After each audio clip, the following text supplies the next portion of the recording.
Welcome to aari gallery. இன்றைக்கி நம்ம வந்து ஒரு டிசைன் மேக்கிங் வீடியோ தான் பார்க்க போகிறோம்.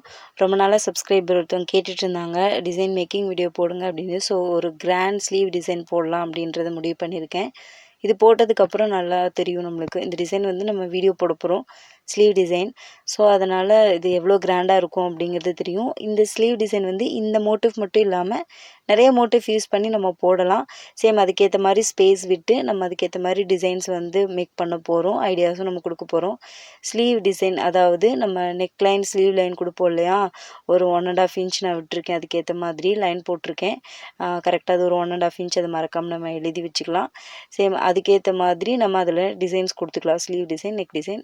சேம் வந்து இந்த பார்டர் வந்து நம்ம அதை கட் ஒர்க் பண்ண போகிறோம். இந்த ஸ்லீவுக்கு வந்து நம்ம கட் ஒர்க் பண்ண போகிறோம். இது எவ்வளோ உங்களுக்கு தேவையோ அந்த அளவுக்கு நம்ம கொடுத்துக்கலாம். பட் அது கட் ஒர்க். சேம் வந்து இது முடித்ததுக்கப்புறமா மேலே வந்து நம்ம அந்த சாரியில் என்ன மோட்டிவ் இருக்கோ அது. ஸோ வந்து இந்த சாரியில் வந்து ஒரு மேங்கோ மோட்டிவ் இருக்குது. அதுக்கேற்ற மாதிரி மேங்கோ மோட்டிவ் போட்டுட்டு எப்படி டிசைன் மேக் பண்ணுறது அப்படிங்கிறத பார்க்கலாம். ஒரு கர்வ் மாதிரி ஒரு ஃபுல்லாக 3/4 ஸ்லீவ் டிசைன் பண்ணால் எப்படி இருக்கும் அப்படிங்கிற மாதிரி தான் நம்ம இதில் ஃபுல்லாகவே பார்க்க போகிறோம். சேம் டைம் வந்து நம்ம அந்த செக்குடு போர்ஷன்லாம் போடுவோம் இல்லையா, சேம் அதுக்கு ஒரு ஐடியா கொடுக்கலான் இருக்கேன். அதுக்கு இதுதான் ஐடியா. ஒரு 1 இன்ச் அளவுக்கு நான் வந்துட்டு ஒரு அட்டை மாதிரி இருக்குது, கட் பண்ணி வச்சுருக்கேன். 1 இன்ச் அதை மார்க் பண்ணி வச்சுக்கலாம், எழுதி வச்சுக்கலாம்னு மறந்துடுவோம். சேம் வந்து இந்த கர்வ்ஸ் மாதிரி கட் பண்ணி வச்சுருக்கேன் பார்த்தீங்களா, சாரி கர்வ்ஸுன்ட்டேன், ஒரு மாதிரி ஸ்லாண்டிங்காக கட் பண்ணியிருக்கேன் பார்த்தீங்களா ஷார்ப்பாக. அது வந்து எதுக்காக அப்படின்னா நம்ம 2 சைடும் நான் அந்த ஷார்ப் எட்ஜஸ் பண்ணியிருக்கேன். ஏன்னா நம்ம வந்து ஒரு மாதிரி நம்ம ஸ்லாண்டிங்காக இருக்கிற போர்ஷன் வந்து எதுக்கு அப்படின்னா, அந்த ஸ்லாண்டிங்காக இருக்கிற போர்ஷன் தான் வச்சு நம்ம மார்க் பண்ண போகிறோம். அது மார்க் பண்ணும்போது உங்களுக்கு டிஃபர் தெரியும். அது எதுக்காக அப்படி பண்ணியிருக்கேன் அப்படின்னா, நம்ம நார்மலாக ஸ்கேல் வச்சு போடும்போது நம்ம கரெக்டாக தான் போடுவோம். பட் ஸ்லாண்டிங்காக போடும்போது கரெக்டான ஸ்லாண்டிங் வராது. ஸோ டிஃபர் ஆகும். ஸோ அதுக்காக இப்படி பண்ணியிருக்கேன். அது எப்படி மேக் பண்ணேன் அப்படின்றத காட்டுறேன். நான் வந்து ஸ்கேல் வச்சு முதல்ல இந்த மாதிரி ஒரு 1 இன்ச் அளவுக்கு போட்டுட்டேன். ஒரு 1 இன்ச் அளவுக்கு போட்டு முடிச்சுட்டு அதுக்கப்புறமா நம்ம வந்து அந்த ஸ்லாண்டிங் போர்ஷன் எடுக்க போகிறோம். பிகாஸ் நம்மளுக்கு அந்த பர்ஃபெக்ஷன் வந்து ஸ்லீவில் கிடைக்கணும். நம்ம வந்து கரெக்டான கோடு போடணும் இல்லையா. ஸோ அதுக்காக கீழே வந்து கொஞ்சம் ஏசவாசலாக வரக்கூடாது. அதனால அந்த பாக்ஸ் மாதிரி இருக்கிறது டிஃபர் ஆகக்கூடாது. ஸோ அதனால் இந்த மாதிரி ஸ்லாண்டிங்காக இருக்கிற போர்ஷனில் வச்சுட்டு அதுக்கப்புறமா அதை மார்க் பண்ணிக்கணும். நம்ம எந்த இடத்துல மார்க் ஆகுது அப்படிங்கிறது லைட்டாக இது உங்களுக்கு தெரியலன்னு நினைக்கிறேன். கொஞ்சம் மேலே தள்ளி காட்டுறேன். இப்போ பாருங்கள், மேலே தள்ளி காட்டுறேன் பாருங்கள். இப்போ வந்து இந்த இடத்துல நம்மளுக்கு கரெக்டாக நம்ம அந்த இதில் எட்ஜஸில் ஒட்டி வர்ற மாதிரிக்கு நான் கோடு போட்டுட்டேன் ஸ்கேல் வச்சு. பட் இது மாதிரி ஸ்லீவில் போட முடியாது. ஸோ அதனால் நான் என்ன பண்ணிக்கிறேன், இந்த 1 இன்ச்சு அட்டை வெட்டியிருக்கேன் இல்லையா, அதில் இப்படி மார்க் பண்ணிக்கிறேன். ஸ்லாண்டிங்காக ஒரு லைன் போட்டுக்கலாம். அதை போட்டதுக்கப்புறமா நம்ம ஸ்லீவில் வச்சு ட்ரா பண்ணுறதுக்கு நம்மளுக்கு ரொம்ப ரொம்ப ஈஸியாக இருக்கும். இதுவே நம்ம ட்ரேசிங் பேப்பரில் போட்டோன்னு வச்சுக்கோங்களேன், அதை வந்து எல்லா இடத்துலையும் அப்ளை பண்ணிகிட்ருக்க முடியாது. பட் இந்த மாதிரி ஸ்கேல் மாதிரி ரெடி பண்ணி வச்சுக்கிட்டோம். இந்த மாதிரி ஸ்லாண்டிங் ஸ்கேல் மாதிரி போட்டிருக்கேன் இல்லையா, அதை அப்படி கட் பண்ணியிருக்கேன். இந்த மாதிரி எட்ஜஸ் வந்து மாற்றி மாற்றி கட் பண்ணியிருக்கேன் பாருங்கள். ஒரு சைடு வந்து இறக்கமாகவும் ஒரு சைடு ஏற்றமாகவும், அதாவது 2 சைடும் மாற்றி மாற்றி, அதாவது நம்ம ஒரு பக்கம் மட்டும் நம்ம போட மாட்டோம், மாற்றி போடுவோம். ஸோ அதுக்காக அந்த மாதிரி பண்ணியிருக்கேன். கொஞ்சம் பெண்ட் பண்ணால் ஸ்கேல் வளைஞ்ச மாதிரி ஆயிரும், சாரி அந்த அட்டை வந்து வளைஞ்ச மாதிரி ஆயிரும். ஸோ அதனால் உங்களுக்கு எப்படி வைக்கிறதுன்ற காட்டுறேன். இந்த பெண்டு இருக்கு இல்லையா, அந்த பெண்டு வந்து நம்ம இப்படி கோடு போடும்போது இந்த சைடு இப்போ இந்த ஸ்லாண்டிங் இந்த சைடு இருக்கும். சேம் அதே சைடை வச்சு நம்ம வந்து இன்னொரு சைடு போடுவோம் இல்லையா, நம்ம 2 சைடு 2 கோடு போடணும்.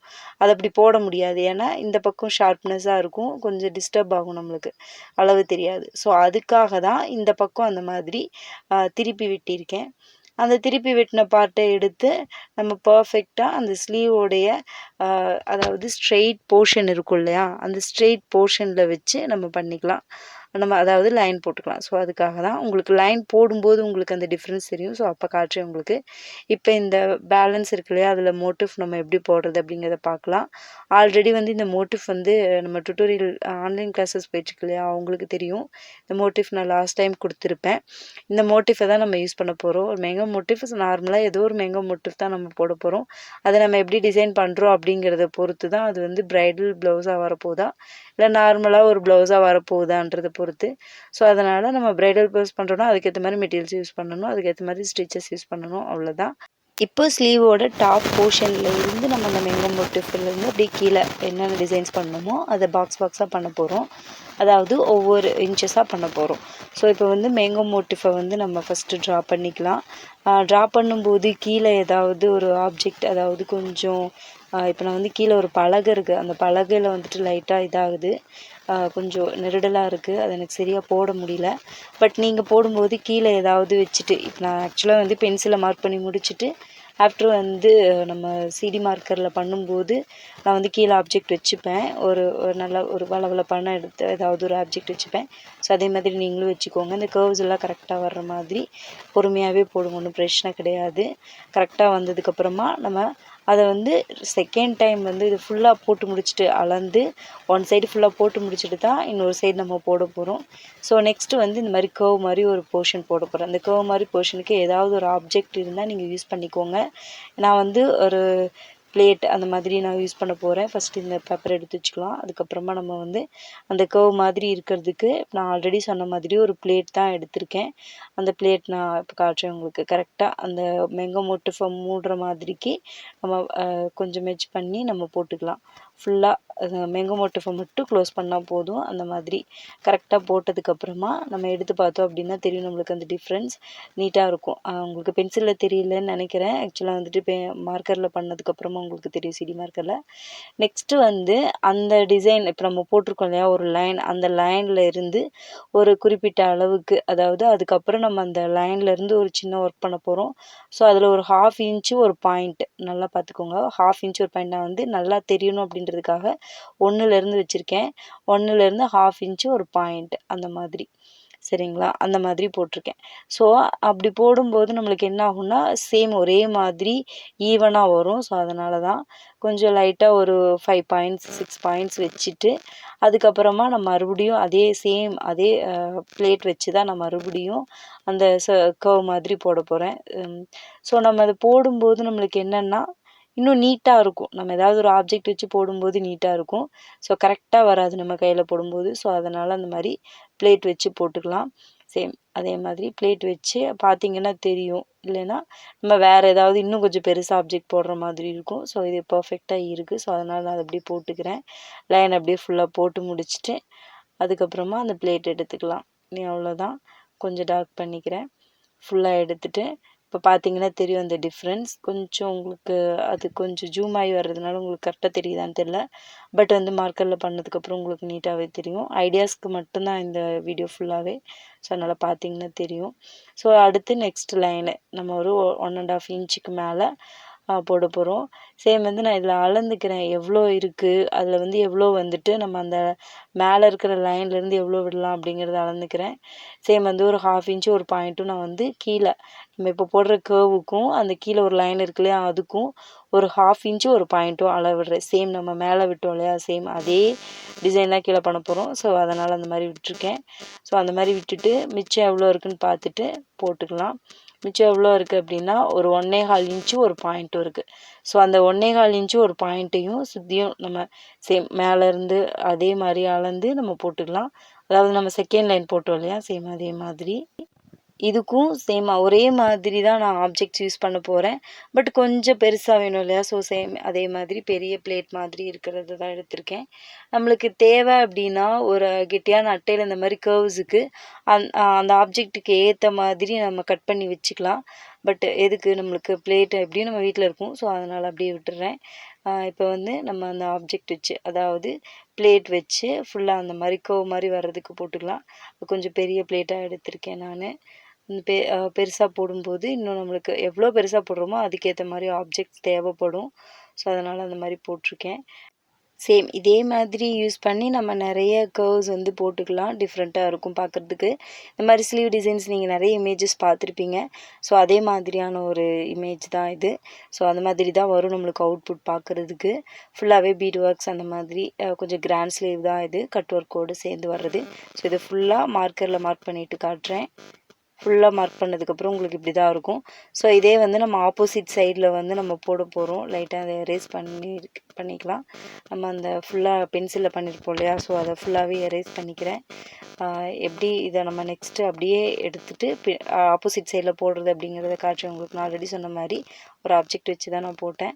ஸோ மறுபடியும் நம்ம லைட்டாக அப்படி அந்த பேப்பரை ட்ரேசிங் பேப்பர் இப்படி திருப்பி பார்த்தோன்னா தெரியும் உங்களுக்கு, ஆப்போசிட் சைடில் போட்டது இந்த சைடு அப்படியே தெரியும் நம்மளுக்கு. ஓகே, இப்போ நம்ம வந்து கீழே ஒரு ஒயிட் ஷீட் மாதிரி ஏதாவது ஒரு ஒயிட் ஷீட் எடுத்துக்கோங்க. நம்ம நிறைய ஜெராக்ஸஸ் எல்லாம் எடுத்து வச்சுருப்போம் கண்டிப்பாக. ஸோ அந்த மாதிரி ஒரு ஜெராக்ஸை எடுத்து அந்த ஜெராக்ஸை அப்படியே கீழே மடித்து வச்சுக்கிட்டீங்க அப்படின்னா உங்களுக்கு பர்ஃபெக்டாக இருக்கும். இப்போ நான் அதான் எடுத்து மடிச்சிட்டு இருக்கேன். இப்போ நம்ம வந்து கீழே அப்படி வச்சிட்டோன்னா நம்மளுக்கு நல்லா கிளியராக தெரியும். நம்மளுக்கு வேறு எதுவும் நம்மளுக்கு வேண்டியதில்லை, இது ஒன்று மட்டுமே போதும். ஸோ இப்போ வந்து மார்க்கரில் பண்ணியிருக்கிறது சேம். இதை வந்து நம்ம டைரெக்டாக வந்து பென்சிலில் பண்ண வேண்டியதில்லை, மார்க்கர்லேயே பண்ணிக்கலாம். ஏன்னா நம்மளுக்கு அது பர்ஃபெக்டாக பின்னாடியே நம்ம பண்ணியிருக்கோம். ஸோ அது இதிலே கண்டிப்பாக கரெக்டாக பண்ணிவிடுவோம். ஸோ எந்த டிசைன்ஸும் சேஞ்ச் பண்ணுறதில்ல. ஸோ அதனால் அப்படியே நான் அந்த மார்க்கர்லேயே பண்ணிக்கிறேன்.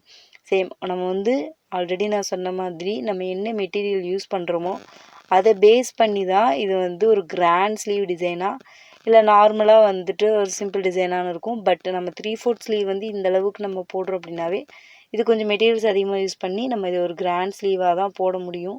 பிகாஸ் நார்மலாக ஒரு ஸ்டோன் செயின் பீட்ஸ் இதை மட்டுமே யூஸ் பண்ணி இதை ஃபில் பண்ணிங்கன்னாவே இது ஒரு கிராண்ட் ஸ்லீவாக மாறிடும்.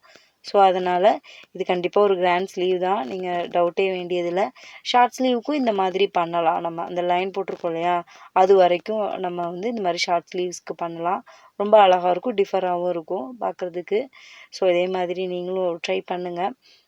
இப்போ வந்து நம்ம எப்பயுமே வந்துட்டு ஆல்ரெடி சொன்ன மாதிரி ஒரு ஆப்ஜெக்ட் வச்சு தான் நம்ம லைன்ஸ் எல்லாம் போடணும். லைன்ஸுக்கெல்லாம் வந்துட்டு நம்ம பண்ணிகிட்ருக்கக்கூடாது. நம்மளாம் இப்போ கையில் போட்டுட்டு இருந்தோம்னா லைட்டாக நடுங்குச்சுனாலும் அது தப்பாக இருக்கும். நம்ம அப்புறம் மறுபடியும் செயின் ஸ்டிச் போடும்போது அந்த இடத்துல நம்மளுடைய கவனம் சிதறும். ஸோ அதனால் இந்த மாதிரி ஒரு ஆப்ஜெக்ட் வச்சு போட்டுக்கிறது ரொம்ப ரொம்ப நல்லது.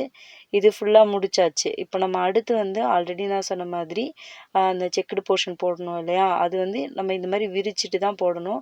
அது வந்து ஆப்போசிட் சைடில் காப்பி பண்ண முடியாது. ரொம்ப மாதிரி சென்டரில் வந்துட்டு கர்வ் மாதிரி, அதாவது முக்கோணம் மாதிரி ஆகிடும். ஸோ அதனால் நீங்கள் அதை பண்ணாதீங்க. இது வந்து நம்ம அதுக்காக தான் இந்த மாதிரி ஸ்கேல் ஆப்ஷன்ஸ் நம்ம பண்ணினதே. ஸோ ரொம்ப ஈஸியாக இருக்கும் இந்த மாதிரி ஸ்கேல் ஆப்ஷன் பண்ணுறது. இது நம்ம வந்து ஸ்ட்ரெயிட்டாக, அதாவது ஸ்கொயர் மாதிரி போடுறதுனா ஈஸி. பட் இது கொஞ்சம் ஸ்லாண்டிங்கான இதாக இருக்கும் இல்லையா, ஸோ அதனால் அந்த மாதிரி நான் இப்போ ட்ரை பண்ணியிருக்கேன். ஸோ ஆல்ரெடி சொன்ன மாதிரி இப்போ பார்த்தீங்கன்னா தெரியும், நம்ம அந்த லைனுக்கு மேலே வச்சு அந்த அந்த ஸ்லாண்டிங் போர்ஷனை கரெக்டாக வச்சு பண்ணோம். ஸ்லாண்டிங் போர்ஷன் கரெக்டாக இருக்கணும். ஸோ அப்படி வச்சு பண்ணும்போது நம்மளுக்கு பர்ஃபெக்டாக இருக்கும். அந்த கேப் கரெக்டாக விடுங்க. பார்த்தீங்கன்னா தெரியும் இந்த கேப் கரெக்டாக விடணும். சேம் அதே மாதிரி ட்ரா பண்ணணும். லைட்டாக கீழே இதாகுது, நம்மளுக்கு பத்தலை. ஸோ அதனால் கொஞ்சம் கீழே தள்ளி வச்சுக்கிறேன். அப்படி வச்சிங்கன்னா கரெக்டாக இருக்கணும். ஸோ அந்த மாதிரி வச்சு போடும்போது நம்மளுக்கு கீழே ஈவனாக வரும், மேலேயும் ஈவனாக வரும். நம்மளுக்கு அந்த பாக்ஸஸ் வந்து நம்மளுக்கு பர்ஃபெக்டாக இருக்கும். மேலேயும் கீழேயும் வந்துட்டு லைட்டாக கட் பண்ணுறப்ப கூட நம்மளுக்கு எந்த டிஃப்ரென்ஸும் வராமல் நீட்டாக இருக்கும். ஸோ அதுக்காக தான் இந்த மாதிரி ஒரு ட்ரை. கண்டிப்பாக இது உங்களுக்கு கண்டிப்பாக யூஸ்ஃபுல்லாக இருக்கும். பிகாஸ் நான்லாம் ரொம்ப குழம்பியிருக்கேன். ஃபஸ்ட்டு ஸ்டார்டிங்கில் டிசைன் போடும்போது இப்படி ஆகிடுச்சே அப்படிங்கிற மாதிரி குழம்பியிருக்கேன். லாஸ்ட் மினிட்ல அப்படி குழம்புறதுக்கு பதிலாக இந்த மாதிரி நம்ம சின்ன சின்ன விஷயத்த பண்ணி வச்சுக்கலாம். ரொம்ப யூஸ்ஃபுல்லாக இருக்கும். ஸோ சேம் நான் ஆல்ரெடி சொன்ன மாதிரி இப்போ தெரியும் உங்களுக்கு அந்த ஸ்லாண்டிங் போர்ஷன் எதுக்குன்னு. இந்த ஸ்லாண்டிங் போர்ஷனை இந்த ஸ்லீவ் மேலே வைக்கும்போது நம்மளுக்கு இது கரெக்டாக பர்ஃபெக்டாக இருக்கும். நம்ம ஸ்கேலில் போடும்போது லைட்டாக இது பண்ணாலும் இந்த கர்வ்ஸ் அந்த ஜாயின் இருக்குது பார்த்தீங்களா, அது விலகிடும். அது என்ன ஆகும் அப்படின்னா அந்த ஜாயின் வந்து ஒவ்வொரு பாக்ஸ் கிட்ட டச் ஆகும்போதும் ஒவ்வொரு மாதிரி வந்துச்சு அப்படின்னா அந்த டிசைன் நீங்கள் போடுறப்ப கொஞ்சம் இடிக்கும். இப்போ நம்ம இதில் பண்ண போகிறது கட் ஒர்க் தான், அது ப்ராப்ளம் கிடையாது. பட் நம்ம அதில் ஏதாவது சின்ன மோட்டிவ் போடுறோம், அந்த பாக்ஸ்க்குள்ளே மோட்டிவ் போடுறோம் அப்படிங்கும்போது அது உங்களுக்கு ரொம்ப டிஸ்டர்ப் ஆகும், ரொம்ப கன்ஃபியூஸ் ஆகும். ஸோ நான் இதை ஃபீல் பண்ணியிருக்கேன். ஸோ உங்களுக்கு அது ஃபீல் ஆகக்கூடாது அப்படிங்கிறதுக்காக தான் இதை நான் வந்து உங்களுக்கு சொல்கிறேன். ஸோ எனக்கு என்னென்ன எக்ஸ்பீரியன்ஸ் கிடைக்குதோ அதை ஃபுல்லாகவே நான் உங்களுக்கு ஷேர் பண்ணிகிட்ருக்கேன். ஸோ ஃபுல்லாக முடிச்சாச்சு. அந்த பாக்ஸஸ் ஃபுல்லாகவே கம்ப்ளீட் பண்ணியாச்சு. பார்த்தீங்கன்னா தெரியும் ஈவனாக வந்திருக்கு பாருங்கள். இந்த இடத்துல கொஞ்சம் எக்ஸ்ட்ராவாக இருக்குது. ஸோ அது வந்து நம்ம அந்த போர்ஷன் போடும்போது கரெக்டாகிடும், ஸ்லீவ் போர்ஷன் போடும்போது கரெக்டாகிடும். ஸோ இவ்வளோ தான். நம்ம வந்து மேலே என்ன வேணாலும் நம்ம டிசைன் பண்ணிக்கலாம். அந்த போர்ஷனில் ஃபுல்லாகவே ஒரு ஃப்ளார் டிசைன் பண்ணி குந்தன் ஸ்டோன் வச்சு அது ஒரு ஃப்ளார் மாதிரி கொண்டு வருவோம் இல்லையா, சேம் அது மாதிரி இந்த கேப் இருந்துச்சு அதுலேயும் போட்டுட்டேன். ஃபுல்லாக போட்டதுக்கப்புறம் உங்களுக்கு தெரியும் டிஃப்ரென்ஸ் எப்படி இருக்குது அப்படிங்கிறது. இதில் வந்து ஃப்ளார் மோட்டிவ்ஸு, அதாவது குந்தன் ஸ்டோன் வச்சு மோட்டிவ்ஸ் தான் நம்ம போட போகிறோம். ஸோ அதெல்லாம் வந்துட்டு அப்கமிங் வீடியோஸில் வந்து நான் உங்களுக்கு கண்டிப்பாக காட்டுறேன். எல்லா ட்ரேசிங் பேப்பர் மாதிரி இது ட்ரேசிங் பேப்பர் கிடையாது, ஒரு ஸ்லீவுக்காக ஸ்பெசிஃபிக்காக டிசைன் பண்ண ஒரு டிசைனிங் பேப்பர் தான் இது. இந்த 2 மேங்கோ மோட்டிஃப்க்கு சென்ட்ரல் ஒரு மோட்டிவ், சேம் வந்து இந்த கர்வ்ஸில் இந்த கட் ஒர்க் இது. ஸோ இந்த கர்வ்ஸ்லாம் நம்ம ஸ்பெசிஃபிக்காக வந்து குந்தன் ஸ்டோன் வச்சு ஒர்க் பண்ண போகிறோம். ஸோ இது கண்டிப்பாக உங்களுக்கு ரொம்ப ரொம்ப பிடிக்கிற மாதிரி டிசைனாக தான் இருக்கும். ஸோ லைக் பண்ணுங்கள், ஷேர் பண்ணுங்கள், கமெண்ட் பண்ணுங்கள், மறக்காமல் சப்ஸ்கிரைப் பண்ணுங்கள். நீங்களும் இதே மாதிரி ட்ரை பண்ணுங்கள். தேங்க்ஸ் ஃபார் வாட்சிங்.